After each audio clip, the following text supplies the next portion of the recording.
Sir जय Hind. Brigadier अखिल Dixit sir, जय हिंद। बहुत बहुत शुक्रिया समय देने के लिए। Thank you sir. जय जय, thank you. Thank you sir. आज बड़े अहम इशू पर बातचीत करने के लिए मैंने आपको बुलाया है। गोरखा से जुड़ा हुआ ये मुद्दा है और मैं अपने गोरखा भाइयों को जो नेपाल में हैं या इंडिया में हैं उनको बताना चाहूंगा कि सर गोरखा रेजिमेंट को कमान कर चुके हैं और गोरखा रेजिमेंट से ही ब्रिगेडियर अखिल दीक्षित आते हैं। कुछ अहम इशू थे सर जिसके ऊपर मैंने बात करनी है। दरअसल यूरो एशियन टाइम ने एक खबर छापी है। मैं उसके ऊपर जनरल उपेंद्र द्विवेदी सर को उन्होंने कोड किया है। एक स्टेटमेंट वो मैं पढ़ के सुना देता हूं सर, और उसके बाद फिर मैं आपके पास सवाल लेकर आता हूं। यूरो एशियन टाइम लिखता है कि मैंने व्यक्तिगत रूप से नेपाल के सेना प्रमुख से भारतीय सेना में जातीय गोरखा समुदाय की भर्ती फिर शुरू करने का आग्रह किया है। मुझे उम्मीद है कि जल्दी ही शुरू किया जाएगा। हमने नेपाल सरकार को अपना प्रस्ताव सौंप दिया है, अब उनके जवाब का इंतजार है। जनरल उपेंद्र द्विवेदी। 4 साल से सर अग्निवीर की जब से अग्निवीर स्कीम आई है या जब से कोरोना आया था तब से नेपाली गोरखा की भर्ती नहीं हुई है। 42,000 के आसपास कभी गोरखा रेजिमेंट के जवान थे, जिनमें से 60% नेपाली गोरखा होते थे। आज वो घटकर जो हैं आधे रह गए हैं, क्योंकि पिछले 3-4 साल से लगातार रिटायरमेंट का सिलसिला जारी है। इस बीच नेपाली गोरखा की भर्ती ना होना, इसे आप कैसे देखते हैं? और उपेंद्र द्विवेदी सर का ये स्टेटमेंट कि हम चाहते हैं कि गोरखाओं की भर्ती हो, लेकिन नेपाल को प्रस्ताव दिया है, फैसला उनको करना है। आप कैसे देखते हैं सर? देखिए, इसमें मैं थोड़ा करेक्शन करना चाहूंगा। पहले बात, यूरो एशियन टाइम्स का जो ये स्टेटमेंट है, मैं इससे सहमत इसलिए नहीं हूं क्योंकि ऐसा कोई भी अपील इंडियन आर्मी चीफ से नेपाल आर्मी चीफ को नहीं गई है।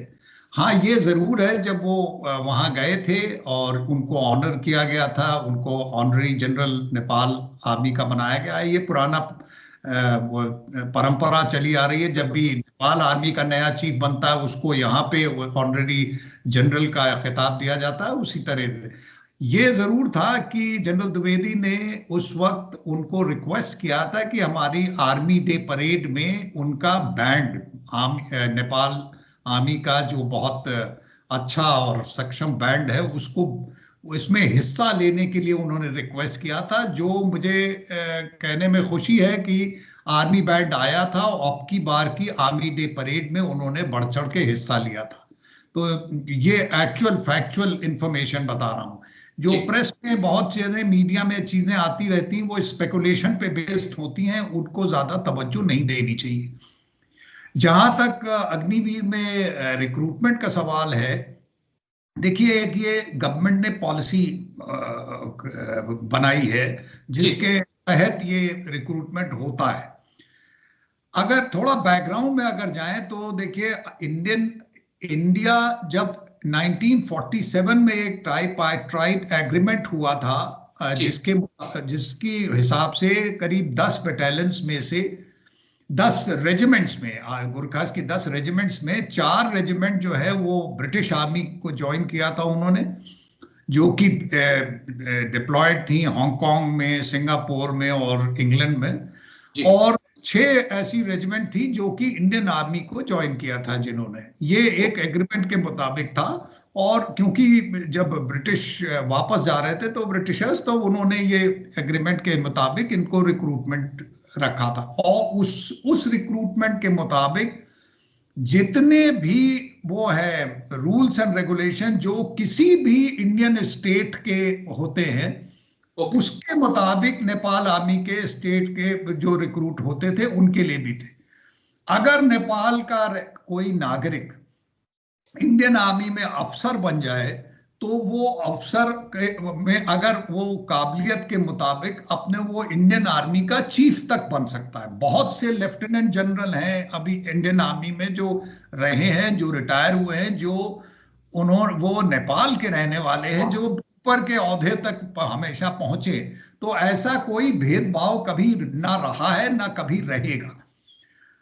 रिक्रूटमेंट जो अभी भी हो रहा था नेपाल में, किसी भी, चाहे आप यूपी के रहने वाले हों, चाहे आप तमिलनाडु के, बंगाल के, कहीं के हों, और चाहे आप नेपाल के रहने वाले, पॉलिसी सबके लिए बराबर रही है हमेशा।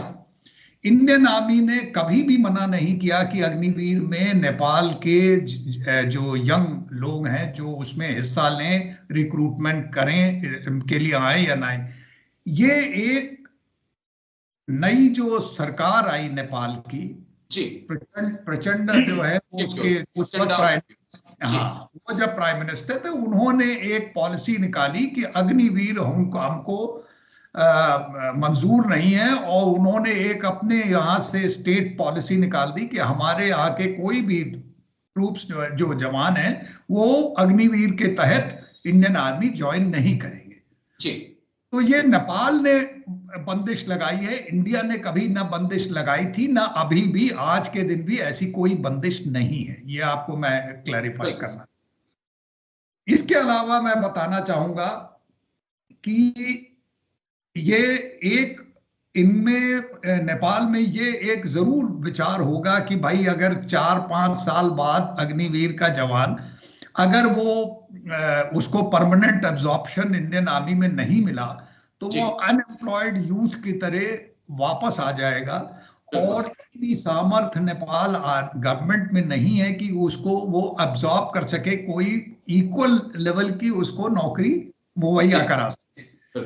ये उनकी बात से मैं सहमत हूं, इस तरह की परेशानी उनके विचार में होगी, ये मैं मानता हूं। तो इसके लिए थोड़ा इंडियन गवर्नमेंट को भी थोड़ा विचार करना चाहिए कि किसी तरह से ये लोग, जैसे इंडियन डोमिसाइल के लिए लेटरल इंडक्शन अवेलेबल है, जैसे पैरामिलिट्री फोर्सेस में जा सकते हैं, जैसे नेपाल का जो डोमिसाइल है उसके लिए भी कुछ ऐसा विचार करना चाहिए कि उसको भी लेटरल इंडक्शन का एक तरह का वो मिले, अपॉर्चुनिटी मिले, जिससे कि माफी के साथ बीच में टोक रहा हूं, आप ये कहना चाह रहे हैं कि भारत सरकार कुछ ऐसा करे ताकि जो सीएपीएफ में 10% कोटा अग्निवीरों को दिया जा रहा है उसमें हमारे जो नेपाली भाई हैं, जो गोरखास हैं नेपाली, वो भी इनरोल हो सकें। सर मैं और चीजों को क्लियर करना चाहूंगा। मैं तो कहूंगा इस 10% में भी नेपाल के जो वो हैं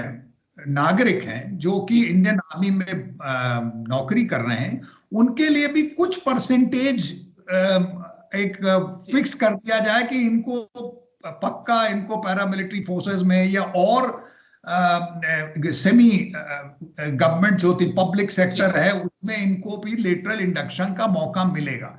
और इसके लिए सरकार से और गवर्नमेंट की टू गवर्नमेंट बातचीत होनी चाहिए जिससे कि कोई इसका रास्ता निकाला जा सके। और जहां तक कि अदरवाइज गुरखास का बारे में है, मैं तो कहूंगा अभी भी रिक्रूटमेंट हो रहा है, नेपाल डोमिसाइल से नहीं हो रहा है तो इंडियन जो डोमिसाइल है जो कि धर्मशाला के हैं, दार्जिलिंग के हैं, शिलोंग के हैं, देहरादून के हैं और गढ़वाल पूरे एरिया के रहने वाले, वो काफी तादाद में रिक्रूटमेंट होता है उनका। यहां तक मुझे हेजिटेशन नहीं है कहने में, कई नेपाली जो नेपाल में रहते थे, जो उनके रिश्तेदार लोग यहाँ पे थे, वो कई शिफ्ट हुए हैं और यहाँ की नागरिकता लेके जो है यहाँ पे रिक्रूटमेंट कर रहे हैं।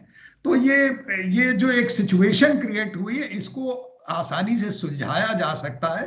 पहल ताली दो हाथ से बचती है, एक से नहीं बचती है। लेकिन जब गोरखा की बात करते हैं तो मेरे जहन में अक्सर मानिक साहब सर आ जाते हैं। उनकी एक स्टेटमेंट जिसका आप भी हमेशा जिक्र करते हैं कि अगर कोई कहे कि मुझे मौत से डर नहीं लगता, या तो वो झूठ बोलता है या फिर वो गोरखा है।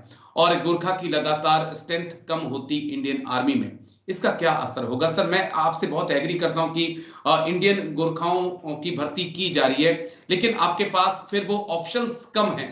आपको जब आप नेपाली गोरखा और इंडियन गोरखा को मिलाकर भर्ती करते हैं तो आप क्रीम को चुनते हैं। आज वो हालत होगी कि आपको दूध भी चुनना पड़ेगा फिर तो। नहीं, ऐसा नहीं है। देखिए, इंडियन मसाइल हो चाहे नेपाल, गुरखास होते हैं और मुझे मेरी ये कमजोरी रहे है, मैंने 35 साल उनके साथ गुजारे हैं और मैं नेपाल में ट्रैक पे जाके कई आंचल, स्टेट को वो लोग आंचल बोलते हैं, तो मैं पैदल रिमोट एरियाज में जाके रह चुका हूं, उनके परिवारों के उनके घरों में रह चुका हूं। मेरे ओपिनियन में Gurkha can do no wrong. और दे आर वेरी, सॉरी अंग्रेजी में बोलने लगता हूं मैं कि नहीं कोई इशू नहीं, बोलिए सर। आज हमारे गोरखा भी पढ़े लिखे हैं। गोरखा से अच्छे सोल्जर्स, मे बी आप इसको बायस्ड ओपिनियन कह सकते हैं, इससे अच्छे कोई, इससे ब्रेव, इससे अच्छे फाइटर्स आपको कहीं नहीं मिलेंगे। और चाहे किसी भी हालात में हो वो पीछे नहीं हटते हैं, और बहुत अच्छा, मुझे तो उन पे बहुत अभिमान है, बहुत भरोसा है। तो मेरे हिसाब से ये रिजॉल्व होना चाहिए दोनों देशों के बीच में। और ये जरूर आप प्लीज रियलाइज करिए, हम लोगों की इंडिया और नेपाल के ताल्लुकात सन 47 से नहीं बने हैं, ये पुश्तैनी है हमारा।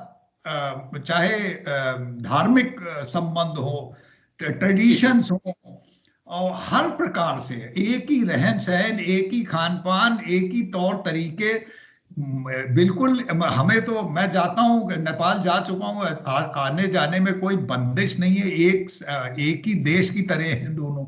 और बहुत ज्यादा मित्रताएं, शादियां हो रखी हैं इधर के लोगों की और उधर की इस तरफ। तो जहां तक मेरा सवाल है, कई बार मैं सुनता हूं स्ट्रेटेजिक प्रॉब्लम हो जाएगी, कोई स्ट्रेटेजिक प्रॉब्लम नहीं होगी। मेरे हिसाब से हमारे संबंध, चाहे कोई भी आसपास का देश तोड़ने की, खराब करने की कोशिश करे, इन फ्यूचर भी कभी नहीं कर पाएगा। ग्रांट करिए, परिवार में दो लोगों के बीच में, दो भाइयों के बीच में थोड़ा मनमुटाव कभी कभी हो जाता है, छोटी छोटी प्रॉपर्टी के सिलसिले में। लेकिन जब कहावत है ना, जब when chips are down only blood brothers stand with you. तो ये इस तरह की हम लोग की रिश्तेदारी है, ये कभी कमजोर नहीं पड़ेगी। जी, बस मेरे दो सवाल और हैं सर, जिनका मुझे आपसे जवाब चाहिए होगा, क्योंकि हाल ही में कई ऐसी खबरें आई कि चाइना इनरोलमेंट कर रहा है गोरखाओं की। हम इन खबरों की पुष्टि नहीं कर सकते हैं, लेकिन ये खबरें लगातार आ रही हैं, और ऐसी भी खबरें आई हैं कि कई नेपाल आर्मी के जो वॉरफेयर स्कूल्स हैं उसके अंदर चाइनीज आर्मी के पीएलए के कोई मेजर जनरल्स और रिक्रूटमेंट के उनके जो ऑफिसर्स हैं वो वहां तक भी पहुंचे हैं। तो क्या ये एक चिंता का सबब भारत के लिए हो सकता है कि अगर आप इनको इनरोल नहीं करते हैं तो गोरखा तो जॉब चाहिए, वो पीएलए जा सकते हैं, वो एक बड़ा ऑप्शन है, और युआन की वैल्यू भी रुपए से बहुत ज्यादा है सर। ये देखिए, ये मैंने भी ये सुना है कि चाइना की कोशिश है किसी तरह से उनको रिक्रूट किया जाए। तो अब मशीनरी के तौर पे आप किसी को भी कहीं भी नौकरी मुहैया करा सकते हैं, लेकिन उसके इमोशंस को इतनी आसानी से आप बदल नहीं सकते जब वो हष्ट पुष्ट अडल्ट बन चुका हो। जी, ये बात, अब जैसे इसी बात को मैं ले जाऊंगा, अगर नॉर्थ वियतनाम के जो लोग हैं, कुछ सुना था मैंने, यूक्रेन में रशिया की तरफ से लड़ रहे हैं, जी जी, मशीनरी की तरह आप इस्तेमाल कर रहे हैं, लेकिन उसका जो रहन सहन, विचारधारा है, वो जो बचपन से उसने जो north Korea, sorry north Korea, जो उसकी परवरिश नॉर्थ कोरिया में हुई है, उसकी विचारधारा उस पर डिपेंडेंट है। वो जब बड़ा हो गया, 20-25 साल का बच्चा, उसको आपने अडल्ट हो गया, उसके बाद आप उसको इस एज मशीनरी इस्तेमाल कर सकते हैं, लेकिन उसके बेसिक फाइबर को कभी आप चेंज नहीं कर सकते। वो जो उसकी विचारधारा, उसको चेंज नहीं कर सकते। तो इस बात से अलार्म बहुत होने की जरूरत नहीं है, कि मुझे नहीं लगता कि इस तरह से किसी तरह से नेपाल की तौर तरीके, विचारधारा, या उसकी जो पब्लिक है उसकी ओपिनियंस को, या उसकी जो प्रेम भाव है इंडिया की तरफ, उसको बदली किया जा सकता है। जी, बस एक आखिरी पॉइंट, क्योंकि बस एक ही सवाल में दो सवाल मेरे छुपे हुए हैं, कि एक तो सर आपने कोई गोरखा रेजिमेंट को आपने कमांड किया, वो कौन सी गोरखा रेजिमेंट थी, और गोरखा के साथ जुड़ा हुआ एक ऐसा इंसिडेंट जिसे ब्रिगेडियर अखिल दीक्षित हमेशा याद रखते हैं और मुस्कुराते हैं कि यार उस दिन ये हुआ था। देखिए, ऐसे तो एक नहीं, कई इंसिडेंट्स हैं, कई हैं, और हमने कई बार इंडो पाक बॉर्डर पे साथ में रहे, पोस्टों में मैं कंपनी कमांडर भी रहा हूँ, जहाँ पे मेरे ही सूबेदार साहब जो हैं, उन्होंने, वो, उनसे मैं एडवाइस लेता था, वो ज़्यादा काबिल थे, वो 71 की लड़ाई लड़ चुके थे, तो उनके एक्सपीरियंस ज़्यादा था। और इसके अलावा जैसे जो काउंटर इंसर्जेंसी ऑपरेशंस बहुत से जंगल नंगल में किए हैं नेपाल कश्मीर में, वहां पे भी जब फायरिंग होती है असलियत आदमी की तब पता चलती है जब दाहिने बाएं आपके गोलियां चल रही हों, और तब वो आदमी कैसे रिएक्ट करता है।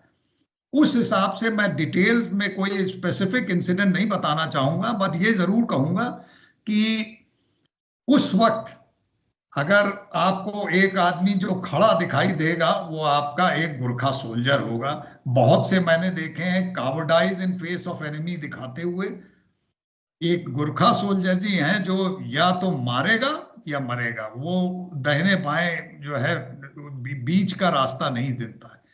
एक इंसिडेंट जरूर बता सकता हूं। एक हमारे जब मैं पलटन कमांड कर रहा था तो कश्मीर वैली में, जगह नहीं बताऊंगा, चलो जगह भी बता देता हूँ, एक निगली नाला है बाबा ऋषि के पास से, वहां से वो एक पेट्रोल, हमारे वर्किंग पार्टी थी लेकिन वहां पे बिना हथियार के नहीं चलने की कोई वो इजाजत नहीं थी, तो वो लोग एक शॉर्टकट लेके नाले के थ्रू वापस जा रहे थे। Okay sir.